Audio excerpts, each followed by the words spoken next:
అదరకొట్టే కారం రంగు రుచి ఆచి కారం పొడి. వైసీపీకి ప్రతిపక్ష హోదా ఇవ్వడానికి ఎందుకంత భయం అంటున్నారు పేర్ని నాని.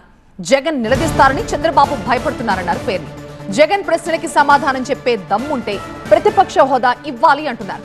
జగన్ ఏం సౌకర్యాలు అడగడం లేదు, ప్రతిపక్ష హోదా మాత్రమే అడుగుతున్నారు అన్నారు. ప్రజా సమస్యలపై మాట్లాడేందుకు సమయం కోరుతున్నారు అన్నారు పేర్ని నాని.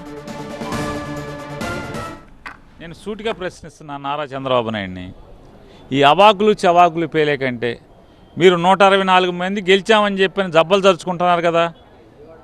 జగన్మోహన్ రెడ్డి గారు మీరిచ్చే జీతం కోసం ఆశపడే మనిషి కాదు కదా. ముఖ్యమంత్రిగానే జీతం తీసుకోకుండా పనిచేశాడు కదా. సౌకర్యాల కోసం ఏడ్చేవాడు కాదు కదా.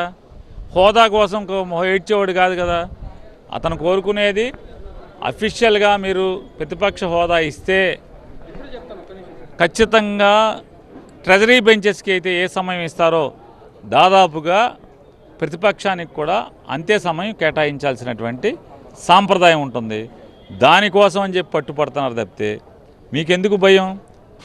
మీరు 164 మంది ఉన్నారు కదా, మేమున్నది 11 కదా. నాయకుడికి సమయం ఎందుకు ఇవ్వలేకపోతున్నారు? ఎందుకు మీకు భయం? మిమ్మల్ని కడుగుతాడని భయమా? మీకు నిజంగా కలేజా ఉంటే, మీకు జగన్మోహన్ రెడ్డి గారిని ప్రశ్నించే తత్వాన్ని లేదా ఆయన ప్రశ్నలకి మీరు జవాబు చెప్పేటువంటి సత్తా మీకు ఉంటే ఆయనకి హోదా ప్రతిపక్ష నాయకుడికి ఇచ్చేటువంటి హోదా ఇవ్వండి. సౌకర్యాలు అక్కర్లా, పిఏలు అక్కర్లా, కారులు అక్కర్లా, ఆఫీస్ అక్కర్లా, ఛాంబర్లు అక్కర్లా, రాళ్ల మీద పేర్లు అక్కర్లా, అసెంబ్లీ మాత్రమే సమయం కావాలి.